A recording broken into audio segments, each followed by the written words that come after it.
Hello everyone, back to my channel. তোমরা সব কেমন আছো? আশা করি যে যেখান থেকে দেখছো আশা করি ভালো আছো এবং সুস্থ আছো।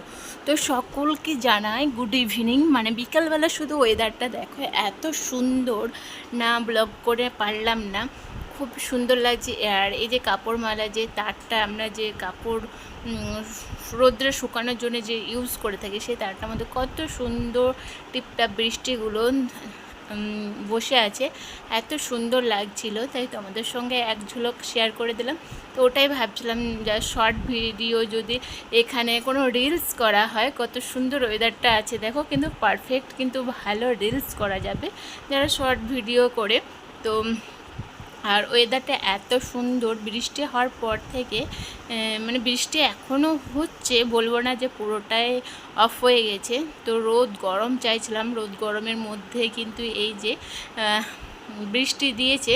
আর বৃষ্টি, সত্যি কথা বলতে বৃষ্টি আর ভালো লাগছে না, কিন্তু যেখানে দরকার সেই জায়গাতে যেন আল্লাহ তাআলা সেই জায়গায় যেন বৃষ্টি দেয়। কারণ বৃষ্টি সবসময় ভালো লাগে না। হয়তো রোদ গরমকে, আবার খুব রোদ গরম হয়ে গেলেও মানুষ বলে এত রোদ গরম আর পারছি না। তো উপরবেলা কনফিউজ হয়ে যায়, সুখ দিলেও প্রবলেম, শান্তি দিলেও প্রবলেম। মানে কি, মানুষের কোনো দিন মন ভরাতে পারবে না, সত্যি কিন্তু কথা এটা। মানুষের সমস্ত সব কিছু যদি উজাড় করে দেয় উপরবেলা, তাও কিন্তু মানুষের মন ভরবে না, এটাই কিন্তু বাস্তব। কারণটা হচ্ছে, গরম হলে তাও প্রবলেম, শীত হলে তাও প্রবলেম, ঠান্ডা যে এত শীত পড়েছে, বৃষ্টি পড়লে তাও প্রবলেম। মানুষের কিছু না কিছু প্রবলেম আছে।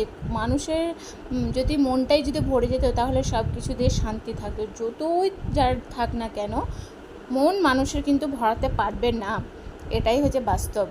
আর এই যে গাছগুলো দেখছো, এই গাছগুলোর মধ্যে এত সুন্দর লাগছে প্রাকৃতিকটা। আর এই যে ঝিমঝাম বৃষ্টিগুলো পাতার মধ্যে আছে, তা এত সুন্দর লাগছে। বিলিভ মি, কাছ থেকে তোমরা যদি, যাদের বাগান আছে তারাই বুঝতে পারবে। বৃষ্টির পর যদি বেরোনো হয়, মানে বৃষ্টি একটু কমে গেছে, তারপর বাইরে তুমি কোনো বাগান বাড়ি যেয়ে যদি যাও, আর সেখানে ফুল গাছগুলো এত সুন্দর লাগে দেখতে, মানে চোখ ফেরানো যায় না, এরকম একটা ব্যাপার। তো এই গাছটা খুব দামি গাছ। দামি গাছ বলতে সত্যি এই গাছটা আমাদের বাড়িতে যখন কেউ আসে, তখন এই গাছটা এত প্রশংসা করে। এই গাছটার নাম হচ্ছে অ্যাডেনিয়াম গাছ। তো এই গাছের ফুলগুলো, বিশেষ করে ফুলগুলো এত সুন্দর লাগে। আর শীতকালে এত গাছ ভরা ফুল দেয়। আর এই গাছটা তুমি যেরকম করে কাটিং করে টবের মধ্যে বা নিচে যেভাবে বসাবে, ঠিক সেভাবে কিন্তু গ্রোথ লেভেলটা হবে।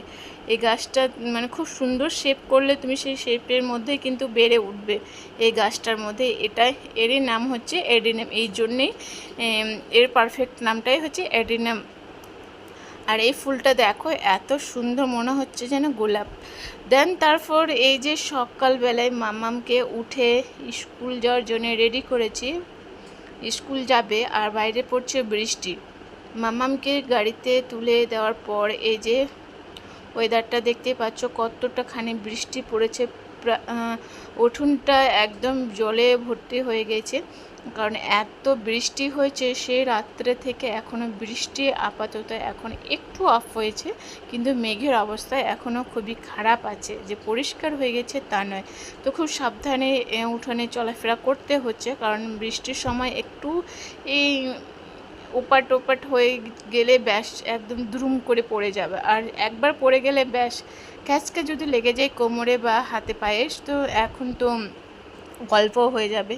তো সেই জন্যে সবাইকে বলবো, বৃষ্টি যেখানে হচ্ছে, বাড়িতে বাইরে সব জায়গা, দূর দূরান্তের দেশে বিদেশে সবাইকে বলবো, ভালো থেকো, সুস্থ থেকো এবং সেফ থেকো চলাফেরা করার জন্য। গাড়িতে, বাইকে, হেঁটে চললে সমস্ত সব কিছু কিন্তু সুস্থ থেকো। আর এখন ঘড়ি বাজে 6:10 সকাল, কারণ মামামকে স্কুল 6টায় গাড়িতে উঠিয়ে দিয়ে এসেছিলাম। দেন তারপরে একটু ঘুমিয়েও পড়েছিলাম, যে অনেকটা সকালে উঠে যাই 5টার সময়। আর যেহেতু বৃষ্টি পড়ছে, তাই শরীরটা একটু লেট খাচ্ছিল, তাই আবার একটু শুয়ে পড়েছিলাম। তা আমার ব্লগটা কেমন লাগলো অবশ্যই জানিও। তো সবাই সুস্থ থেকো, ভালো থেকো, সকলকে